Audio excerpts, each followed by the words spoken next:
El gato negro de Edgar Allan Poe.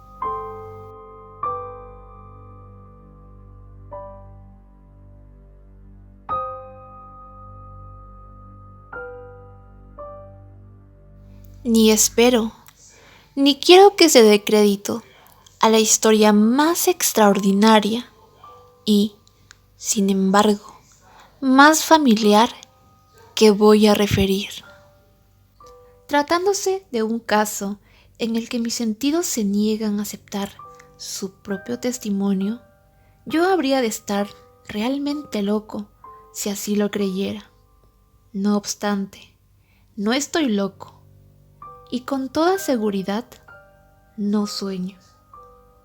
Pero mañana puedo morir y quisiera aliviar hoy mi espíritu. Mi inmediato deseo es mostrar al mundo, clara, concretamente y sin comentarios, una serie de simples acontecimientos domésticos que, por sus consecuencias, me han aterrorizado, torturado y anonadado. A pesar de todo, no trataré de esclarecerlos. A mí casi no me han producido otro sentimiento que el de horror, pero a muchas personas les parecerán menos terribles que insólitos. Tal vez más tarde haya una inteligencia que reduzca mi fantasía al estado del lugar común. Alguna inteligencia más serena, más lógica y mucho menos excitante que la mía, encontrará tan solo en las circunstancias que relato con terror una serie normal de causas y de efectos naturalísimos. La docilidad y humanidad de mi carácter sorprendieron desde mi infancia. Tan notable era la ternura de mi corazón que había hecho de mí el juguete de mis amigos. Sentía una auténtica pasión por los animales, y mis padres me permitieron poseer una gran variedad de favoritos. Casi todo el tiempo lo pasaba con ellos, y nunca me consideraba tan feliz como cuando les daba de comer o los acariciaba. Con los años, aumentó esta particularidad de mi carácter, y cuando fui hombre, hice de ella una de mis principales fuentes de goce. Aquellos que han profesado afecto a un perro fiel y sagaz no requieren la explicación de la naturaleza o la intensidad de los goces que esto puede producir. En el amor desinteresado de un animal, en el sacrificio de sí mismo, hay algo que llega directamente al corazón, del que con frecuencia ha tenido ocasión de comprobar la amistad mezquina y la frágil fidelidad del amor del hombre. Me casé joven. Tuve la suerte de descubrir en mi mujer una disposición semejante a la mía. Habiéndose dado cuenta de mi gusto por estos favoritos domésticos, no perdió ocasión alguna de proporcionármelos de la especie más agradable. Tuvimos pájaros, un pez de color de oro, un magnífico perro, conejos, un mono pequeño y un gato. Era este último animal muy fuerte y bello, completamente negro y de una sagacidad maravillosa. Mi mujer, que era en el fondo algo supersticiosa, hablando de su inteligencia, aludía frecuentemente a la antigua creencia popular que consideraba a todos los gatos negros como brujas disimuladas. No quiere esto decir que hablara para siempre, en serio, sobre este particular, y lo consigno sencillamente porque lo recuerdo. Plutón. Se llamaba así el gato. Era mi predilecto amigo. Solo yo le daba de comer, y a donde quiera que fuese, me seguía por la casa. Incluso me costaba trabajo impedirle que me fuera siguiendo por las calles. Nuestra amistad subsistió hacía algunos años, durante los cuales mi carácter y mi temperamento, me sonroja confesarlo, por causa del demonio de la intemperancia, sufrió una alteración radicalmente funesta. De día en día me hice más taciturno, más irritable, más indiferente a los sentimientos ajenos. Empleé con mi mujer un lenguaje brutal y con el tiempo la afligí incluso con violencias personales. Naturalmente, mi pobre favorito debió notar el cambio de mi carácter. No solamente no les hacía caso alguno, sino que los maltrataba. Sin embargo, por lo que se refiere a Plutón, aún despertaba en mí la consideración suficiente para no pegarle. En cambio, no sentía ningún escrúpulo en maltratar a los conejos, al mono e incluso al perro, cuando, por casualidad o afecto, se cruzaban en mi camino. Pero iba secuestrándome mi mal, porque ¿qué mal admite una comparación con el alcohol? Andando el tiempo, el mismo Plutón, que envejecía y, naturalmente, se hacía un poco huraño, comenzó a conocer los efectos de mi perverso carácter.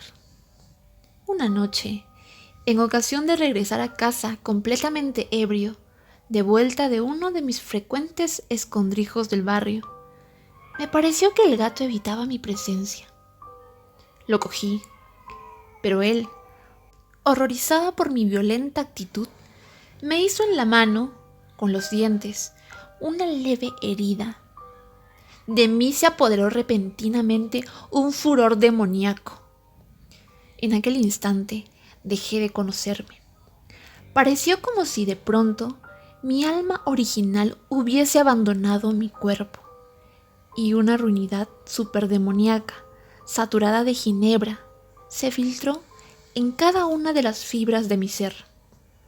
Del bolsillo de mi chaleco saqué un cortaplumas, lo abrí, cogí al pobre animal por la garganta y deliberadamente le vacié un ojo. Me cubre el rubor, me abraza, me estremezco al escribir esta abominable atrocidad. Cuando al amanecer hube recuperado la razón, cuando se hubieron despistado los vapores de mi crápula nocturna, experimenté un sentimiento mitad horror, mitad remordimiento, por el crimen que había cometido. Pero todo lo demás era un débil y equívoco sentimiento, y el alma no sufrió sus acometidas. Volví a sumirme en los excesos, y no tardé en ahogar el vino todo el recuerdo de mi acción. Curó entre tanto el gato lentamente. La órbita del ojo perdido presentaba, es cierto, un aspecto espantoso, pero después, con el tiempo, no pareció que se daba cuenta de ello. Según su costumbre, iba y venía por la casa, pero como debí suponerlo, en cuanto veía que me aproximaba a él, huía aterrorizado. Me quedaba aún lo bastante de mi antiguo corazón para que me afligiera aquella manifiesta antipatía en una criatura que tanto me había amado anteriormente. Pero este sentimiento no tardó en ser desalojado por la irritación. Como para mi caída final e irrevocable, brotó entonces el espíritu de perversidad, espíritu del que la filosofía no se cuida, ni poco ni mucho. No obstante, tan seguro como que existe mi alma, creo que la perversidad es uno de los primitivos impulsos del corazón humano, una de esas indivisibles primeras facultades o sentimientos que dirigen el carácter del hombre. ¿Quién no se ha sorprendido numerosas veces cometiendo una acción necia o vil, por la única razón de que sabía que no debía cometerla? ¿No tenemos una constante inclinación, pese a lo excelente de nuestro juicio, a violar lo que es la ley, simplemente porque comprendemos que es la ley? Digo que este espíritu de perversidad hubo de producir mi ruina completa. El vivo e insondable deseo del alma de atormentarse a sí misma, de violentar su propia naturaleza, de hacer el mal por amor al mal, me impulsaba a continuar y últimamente a llevar a efecto el suplicio que había infligido al inofensivo animal. Una mañana, a sangre fría, ceñí un nudo corredizo en torno a su cuello y lo ahorqué de la rama de un árbol. Lo ahorqué con mis ojos llenos de lágrimas, con el corazón desbordante del más amargo remordimiento. Lo ahorqué porque sabía que él me había amado y porque reconocía que no me había dado motivo alguno para encolerizarme con él. Lo ahorqué porque sabía que al hacerlo cometía un pecado mortal que comprometía a mi alma inmortal, hasta el punto de colocarla, si esto fuera posible, lejos incluso de la misericordia infinita del muy terrible y misericordioso Dios. En la noche siguiente, al día en que fue cometida una acción tan cruel, me despertó del sueño el grito de ¡Fuego! Ardían las cortinas de mi lecho. La casa era una gran hoguera. No sin grandes dificultades, mi mujer, un criado y yo logramos escapar del incendio. La destrucción fue total. Quedé arruinado y me entregué desde entonces a la desesperación. No intento establecer relación alguna entre causa y efecto con respecto a la atrocidad y el desastre. Estoy por encima de tal debilidad, pero me limito a dar cuenta de una cadena de hechos y no quiero omitir el menor eslabón. Visité las ruinas el día siguiente al del incendio, excepto una. Todas las paredes se habían derrumbado. Esta sola excepción la constituía un delgado tabique interior, situado casi en la mitad de la casa, contra el que se apoyaba la cabecera de mi lecho. Allí la fábrica había resistido en gran parte a la acción del fuego, hecho que atribuí a haber sido renovada recientemente. En torno a aquella pared se congregaba la multitud, y numerosas personas examinaban una parte del muro con atención viva y minuciosa. Excitaron mi curiosidad las palabras extraño, singular y otras expresiones parecidas. Me acerqué y vi, a modo de un bajorrelieve esculpido sobre la blanca superficie, la figura de un gigantesco gato. La imagen estaba copiada con una exactitud realmente maravillosa. Rodeada el cuello del animal, una cuerda. Apenas hube visto esta aparición, porque yo no podía considerar aquello más que como una aparición.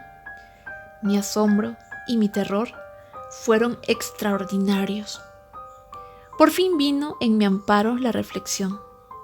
Recordaba que el gato había sido ahorcado en un jardín contiguo a la casa.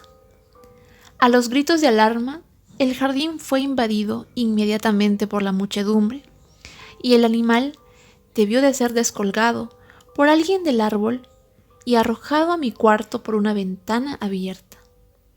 Indudablemente se hizo esto con el fin de despertarme.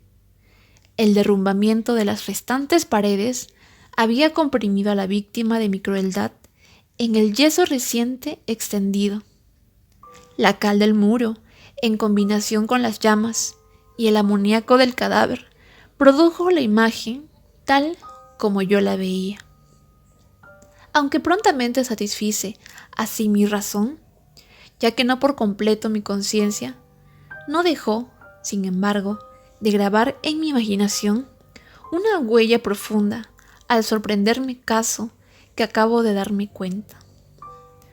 Durante algunos meses no pude liberarme del fantasma del gato, y en todo este tiempo nació en mi alma una especie de sentimiento que se parecía, aunque no lo era, al remordimiento.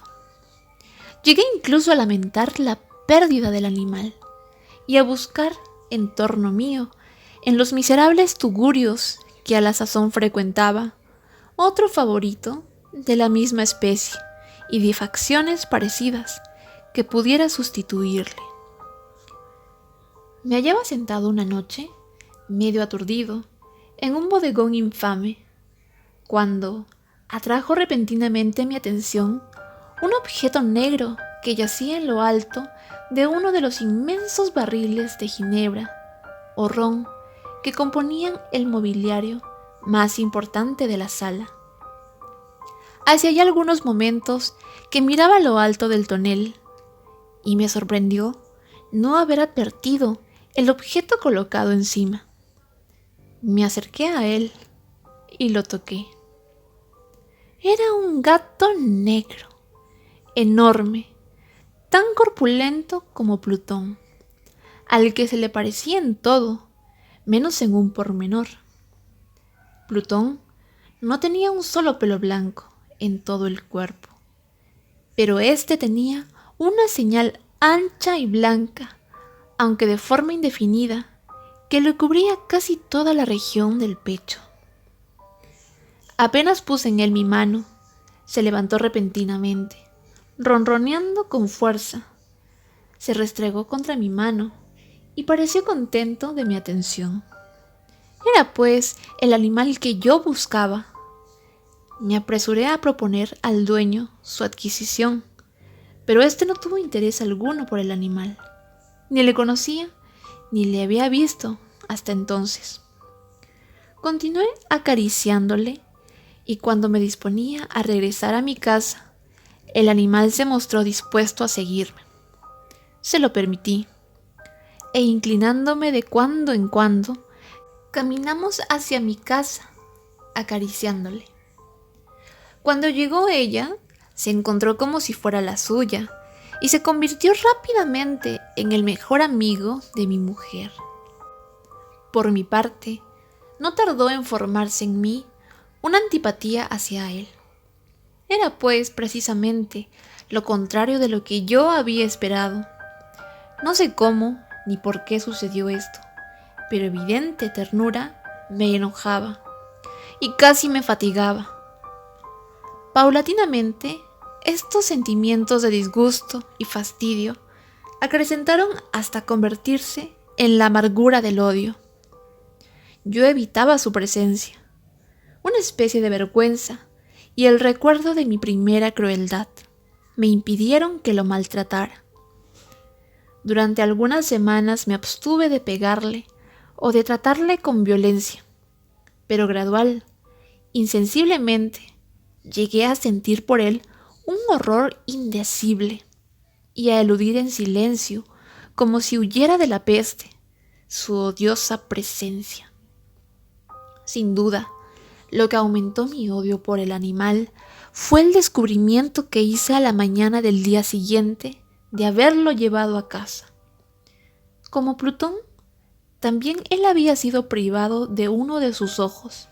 Sin embargo, esta circunstancia contribuyó a hacerle más grato a mi mujer, que, como he dicho, poseía grandemente la ternura de sentimientos que fue en otro tiempo mi rasgo característico y el frecuente manantial de mis placeres más sencillos y puros.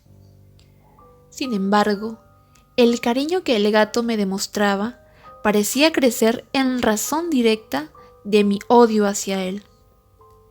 Con una tenacidad imposible de hacer comprender al lector, seguía constantemente mis pasos. En cuanto me sentaba, se acurrucaba bajo mi silla o saltaba sobre mis rodillas, cubriéndome con sus caricias espantosas. Si me levantaba para andar, se metía entre mis piernas y casi me derribaba. o bien, clavando sus largas y agudas garras en mi ropa, trepaba por ellas hasta mi pecho. En esos instantes, aun cuando hubiera querido matarle de un golpe, me lo impedía en parte el recuerdo de mi primer crimen. Pero, sobre todo, me apresuro a confesarlo, el verdadero terror del animal.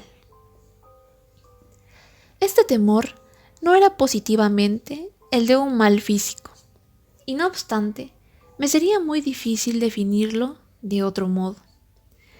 Casi me avergüenza confesarlo, aún en esta celda de malhechor. Casi me avergüenza confesar que el horror y el pánico que me inspiraba el animal se habían acrecentado a causa de una de las fantasías más perfectas que es posible imaginar. Mi mujer, no pocas veces, había llamado mi atención con respecto al carácter de la mancha blanca de la que ya les había hablado, y que constituía la única diferencia perceptible entre el animal extraño y aquel que había matado yo. Recordará sin duda el lector que esta señal, aunque grande, tuvo primitivamente una forma indefinida, pero lenta, gradualmente, por fases imperceptibles, y que mi razón se esforzó durante largo tiempo en considerar como imaginaria, había concluido adquiriendo una nitidez rigurosa de contornos. En ese momento era la imagen de un objeto que me hace temblar nombrarlo. Era sobre todo lo que me hacía mirarle como a un monstruo de horror y repugnancia, y lo que, si me hubiera atrevido, me hubiese impulsado a librarme de él. Era ahora, digo, la imagen de una cosa abominable y siniestra, la imagen de la horca. Oh, lúgubre y terrible máquina, máquina de espanto y crimen, de muerte y agonía. Yo era entonces, en verdad, un miserable, más allá de la miseria posible de la humanidad, una bestia bruta, cuyo hermano fue aniquilado por mí con desprecio. Una bestia bruta engendraba en mí, hombre formado a imagen del Altísimo, tan grande e intolerable infortunio. ¡Ay! Ni de día ni de noche conocía yo la paz del descanso, ni en un solo instante durante el día me dejaba el animal.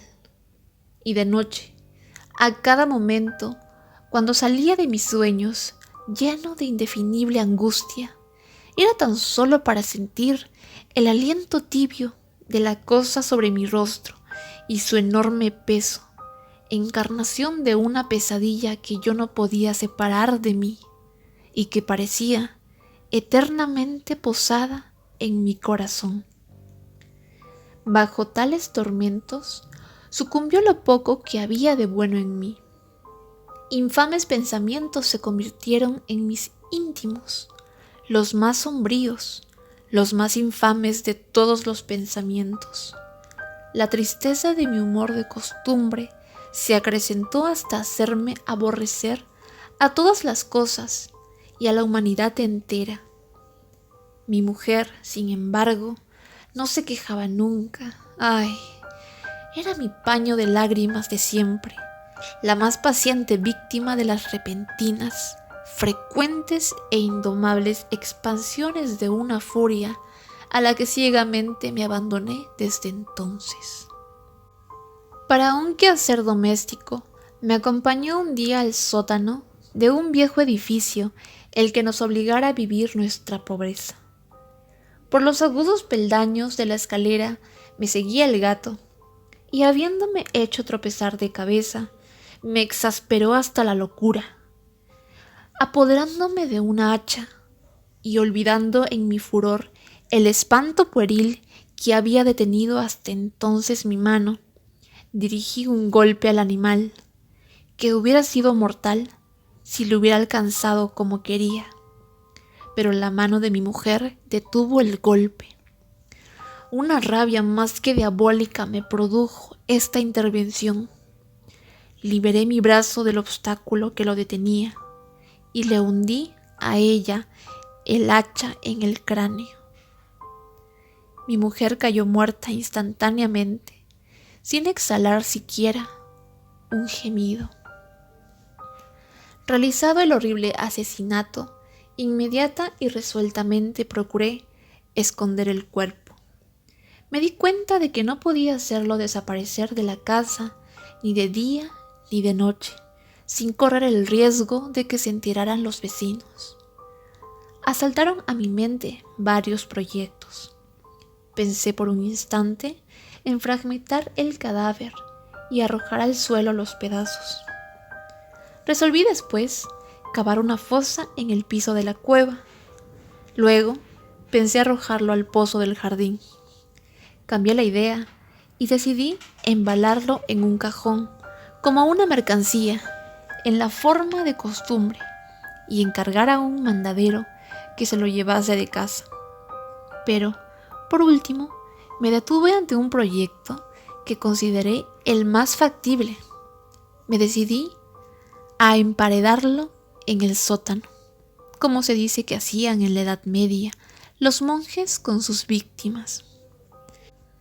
La cueva parecía estar construida a propósito para semejante proyecto. Los muros no estaban levantados con el cuidado de costumbre, y no hacía mucho tiempo que habían sido cubiertos en toda su extensión por una capa de yeso que no dejó endurecer la humedad. Por otra parte, había un saliente en un muro, producido por una chimenea artificial o especie de hogar que quedó luego tapado y dispuesto de la misma forma que el resto del sótano. No dudé que me sería fácil quitar los ladrillos de aquel sitio, colocar el cadáver y emparedarlo del mismo modo, de forma que ninguna mirada pudiese descubrir nada sospechoso. No me engañó mi cálculo. Ayudado por una palanca, separé sin dificultad los ladrillos y, habiendo luego aplicado cuidadosamente el cuerpo contra la pared interior, lo sostuve en esta postura hasta poder establecer, sin gran esfuerzo, toda la fábrica a su estado primitivo. Con todas las precauciones imaginables, me procuré una argamasa de cal y arena.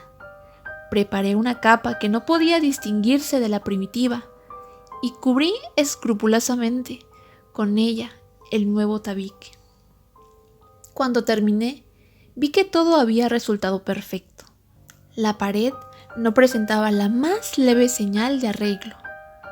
Con el mayor cuidado, abrí el suelo y recogí los escombros. Miré triunfalmente en torno mío y me dije: por lo menos aquí, mi trabajo no ha sido infructuoso. Mi primera idea entonces fue buscar al animal que había sido el causante de tan tremenda desgracia, porque al fin había resuelto matarlo. Si en aquel momento hubiera podido encontrarle, nada hubiese evitado su destino. Pero parecía que el artificioso animal, ante la violencia de mi cólera, habíase alarmado y procuraba no presentarse ante mí, desafiando mi mal humor.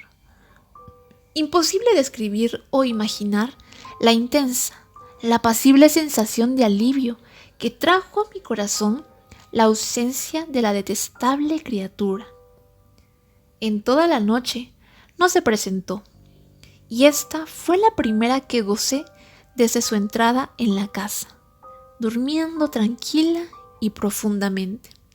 Sí, dormí con el peso de aquel asesinato en mi alma. Transcurrieron el segundo y el tercer día. Mi verdugo no vino, sin embargo, como un hombre libre, respiré una vez más. En su terror, el momento había abandonado para siempre aquellos lugares. Ya no volvería a verle nunca. Mi dicha era infinita. Me inquietaba muy poco la criminalidad de mi tenebrosa acción. Se hincó una especie de sumario que apuró poco las averiguaciones. También se dispuso un reconocimiento, pero naturalmente nada podía descubrirse.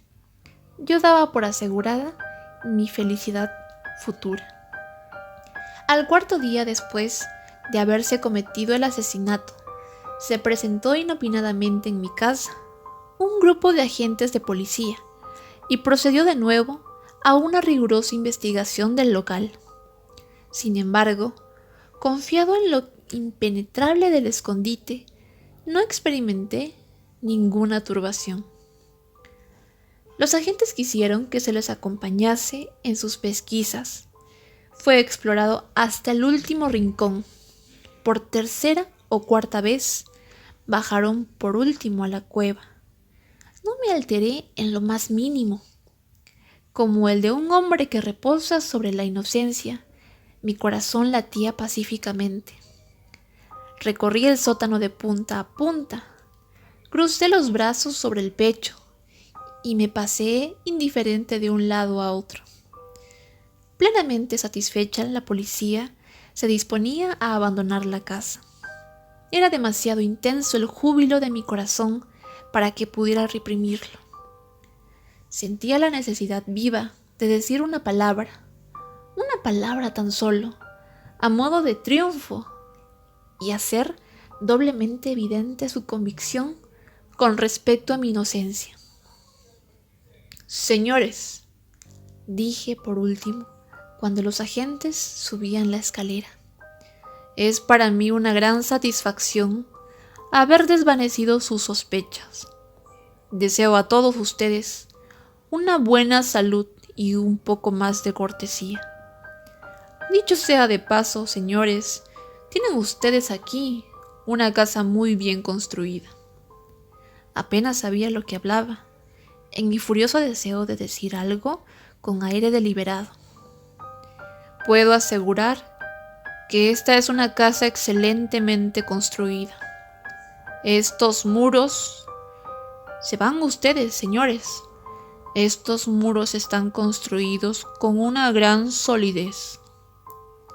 Entonces, por una fanfarronada frenética, golpeé con fuerza, con un bastón que tenía en la mano en ese momento, precisamente sobre la pared del tabique, tras el cual yacía la esposa de mi corazón.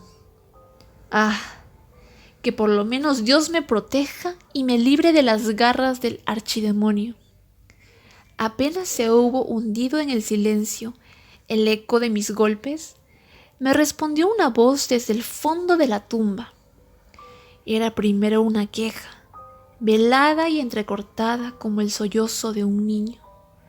Después, enseguida, se hinchó en un grito prolongado, sonoro y continuo, completamente anormal e inhumano. Un alarido, un aullido mitad horror, mitad triunfo, como solamente puede brotar del infierno.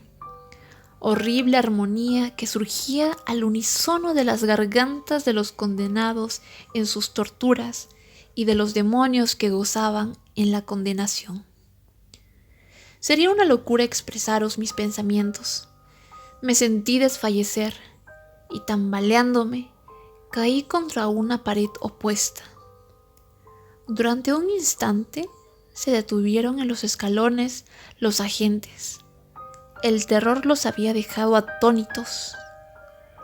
Un momento después, 12 brazos robustos atacaron la pared, que cayó a tierra de un golpe.